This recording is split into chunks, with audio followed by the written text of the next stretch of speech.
করিমগঞ্জ জেলার ভৈরবনগর ডাকঘরে আজব কাণ্ড। মাসের পর মাস বন্ধ ডাকঘর। নাজেহাল ভৈরবনগরের বাসিন্দারা।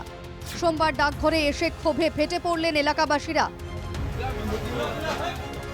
উত্তপ্ত পরিস্থিতি রামকৃষ্ণনগরে। এটা একটা ডাকঘর। ডাকঘরের দরজা বন্ধ, তালা ঝুলানো। তবে এ দৃশ্য নতুন নয়। মাসের পর মাস বন্ধ থাকে এই ডাকঘরটি। এলাকার মহিলা গ্রাহকরা এসেছিলেন চিঠি বা পার্সেল নিতে। বেলা 12টা গড়িয়ে গেলেও বন্ধ ডাকঘর। ফোন করা হলো পোস্টমাস্টারকে। অনেকবার ফোনের পর তাকে পাওয়া গেল। অবশেষে তিনি এলেন দুপুর 1টায়। ইনি সেই পোস্টমাস্টার।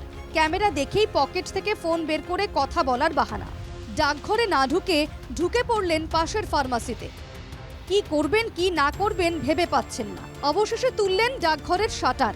শাটার খোলা দেখে ভিড় জমল গ্রাহকদের। পরিষেবা পেতে চরম হয়রানির শিকার হতে হচ্ছে সেখানকার গ্রাহকদের, কিন্তু তাতেও হেলদোল নেই কর্তৃপক্ষের। গ্রাহকদের অভিযোগ, 3 মাহ 4 মাহ কন্টিনিউয়াসলি পোস্ট অফিস বন্ধ থাকে। তাক ফোন কৰিলে হি রিপ্লাই দিয়ে যে আমি বিজি আছো, মই বেলেগ জায়গাত ডিউটি আছে, কিন্তু রাইজৰ এসেনশিয়াল ডকুমেণ্টবিলাক পোস্ট অফিসৰ মাধ্যমে আহে।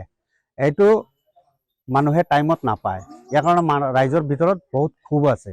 আজি ষ্টুডেণ্টৰ কাৰণে এসেনশিয়াল ডকুমেণ্টছ আহে, টাইমত নাপায়, সময়মতো নাপায়। ইয়াৰ কাৰণে আমি ৰাইজে প্ৰতিবাদ জনাইছো। ঊৰ্ধ্বতন কৰ্তৃপক্ষৰ দৃষ্টি আকৰ্ষণ কৰিবলৈ আমি অনুরোধ জানাইছো। জানা গেছে বছরখানেক আগে জাভেদ নামের ওই ব্যক্তি ভৈরবনগর পোস্ট অফিসের পোস্টমাস্টার হিসেবে দায়িত্ব গ্রহণ করেন। তবে দায়িত্ব নিয়েই খালাস, কারণ চাকরিতে জয়েন করার পর মাসের পর মাস অনুপস্থিত পোস্টমাস্টার জাভেদ। ফলে মাসের পর মাস পড়ে থাকে এলাকাবাসীর বহু গুরুত্বপূর্ণ চিঠি। বিরক্ত হয়েই সোমবার এলাকাবাসীরা প্রতিবাদ করেন। তাদের দাবি, ওই পোস্টমাস্টারকে সরিয়ে অন্য আরেকজন পোস্টমাস্টারকে নিযুক্তি দেওয়া হোক। করিমগঞ্জ থেকে মিষ্টু দত্তের রিপোর্ট, NKTV বাংলা।